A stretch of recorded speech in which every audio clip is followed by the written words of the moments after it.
Aujourd'hui, nous allons voir ensemble comment la croissance spirituelle peut être bloquée.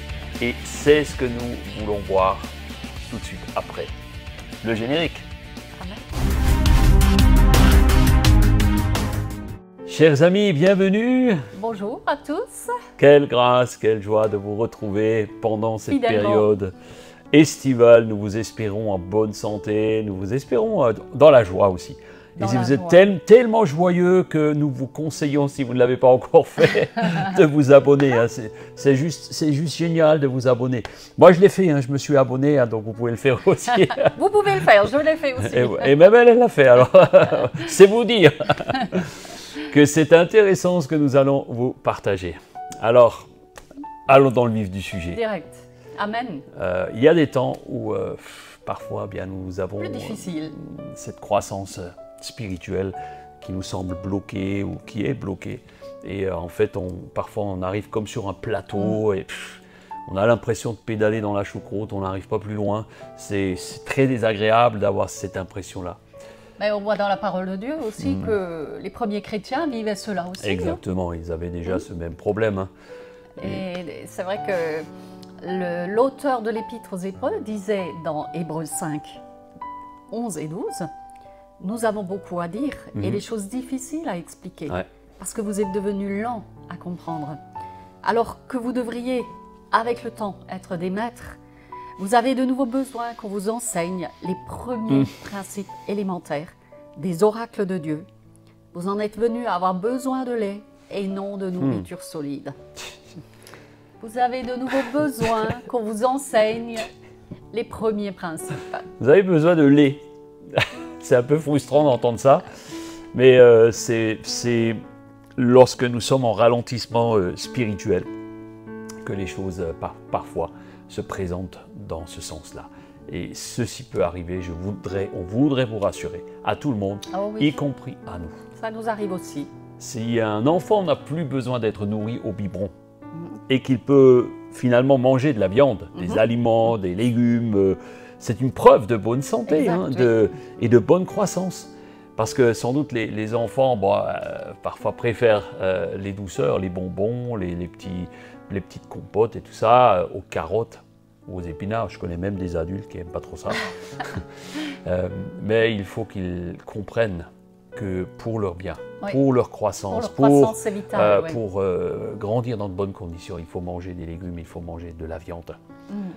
Alors, de même, si vous vous nourrissez de la parole de Dieu seulement une fois, le dimanche matin, il ne faut pas vous étonner d'avoir du mal à croire que Dieu exauce les prières encore aujourd'hui. Il ne faut pas s'étonner. Il ne faut pas s'étonner quand on est dans cette situation-là. Ne vous étonnez pas si vous n'avez pas assez de force pour résister aux tentations et que finalement vous n'avez plus vraiment conscience de la présence de Dieu dans votre vie. Si vous ne mangez qu'une fois par semaine, c'est normal. Combien de temps est-ce que tu peux survivre finalement en ne mangeant qu'une fois par semaine? Eh bien, nous voyons, dans la Bible, Job a dit, Job 23, 12, « J'ai fait plier ma volonté aux paroles de sa bouche. Et ensuite, dans le psaume 119, 103, David a dit que tes promesses sont douces à mon palais, plus que le miel à ma bouche. Et il n'était pas le seul à dire ces choses. Et non. Et nous voyons Jérémie également qui a écrit dans Jérémie 15, 16, tes paroles ont fait l'agrément et la joie de mon cœur. Ces trois hommes ont subi des choses terribles. Hein. Ils étaient tous dans l'épreuve, les uns comme les autres, et c'était difficile. Et c'est dans ces moments-là qu'ils ont pris conscience que pour continuer d'exercer le ministère, pour continuer de grandir, il y a besoin d'une nourriture solide, celle de la parole de Dieu. Et c'est vrai que les adultes, lorsqu'ils ont atteint une certaine maturité spirituelle, eh bien, on a besoin de prendre de la nourriture solide à chaque jour. Et parfois, on exerce notre faculté, des choses qu'on a déjà acquises par l'expérience, par le sens moral qui s'affine de jour en jour et qui permet de distinguer ce qui est bien de ce qui est mal. Alors le blocage spirituel peut lui aussi déboucher sur un blocage affectif et émotionnel. Le blocage affectif est une affaire sérieuse. Il ne faut pas le minimiser. Trop souvent on le minimise. C'est vrai. Certaines personnes disent qu'il ne faut pas mélanger le spirituel et l'affect, mais il ne faut pas le croire, c'est pas les juste. super spies qui disent ça. Et si tu n'es pas bien émotionnellement, ben, tu ne peux pas être bien spirituellement. Ça va de C'est pair. lié, ça va de pair, oui. On a besoin vraiment régulièrement d'évaluer notre positionnement affectif.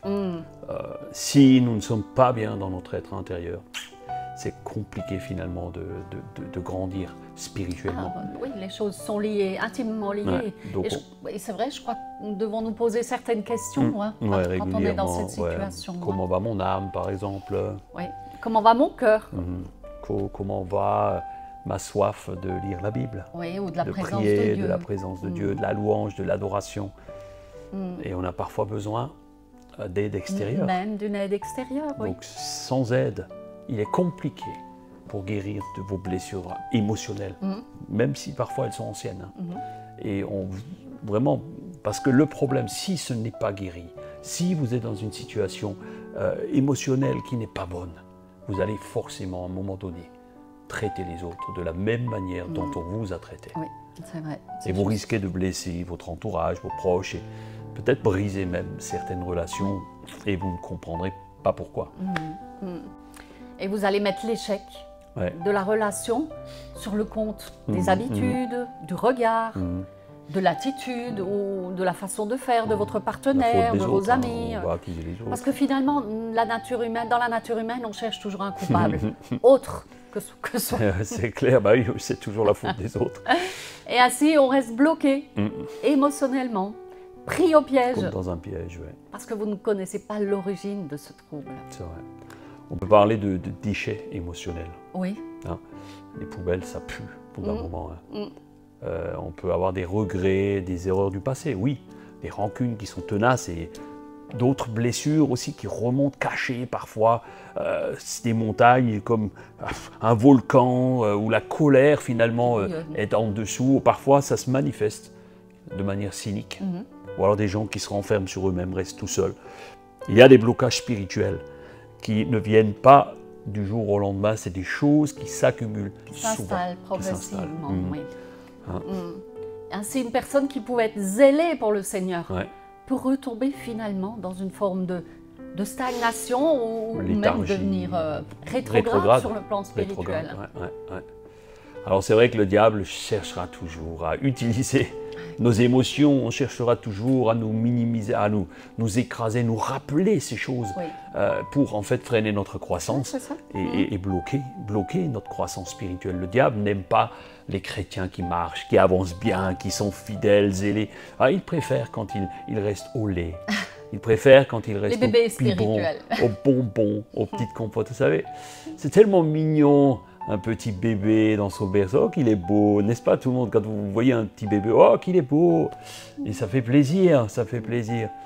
C'est aussi pour cela que beaucoup préfèrent le petit Jésus bien rose et joufflu dans sa crèche à Noël, plutôt que le Jésus à la croix, le Messie, sauveur, vainqueur de la mort. Alléluia. Et on le préfère finalement, nous on le préfère victorieux. Amen. Marchant assis dans la gloire. C'est vrai que le malin cherchera toujours à vous garder dans une attitude inoffensive, comme un bébé au lait, au biberon. Il est gentil tout plein. Il y a besoin de sortir de ces blocages. C'est vrai. Et vraiment, de connaître les vrais besoins avant de vous débarrasser de ces scories. C'est ça. Alors comment le faire?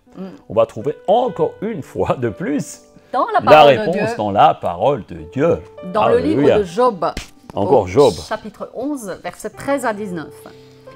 Pour toi, si tu diriges ton cœur et si tu étends tes mains vers Dieu, alors tu lèveras ton front sans tache, tu seras ferme et sans crainte, car tu oublieras ta peine, tu t'en souviendras comme des eaux qui se sont écoulées.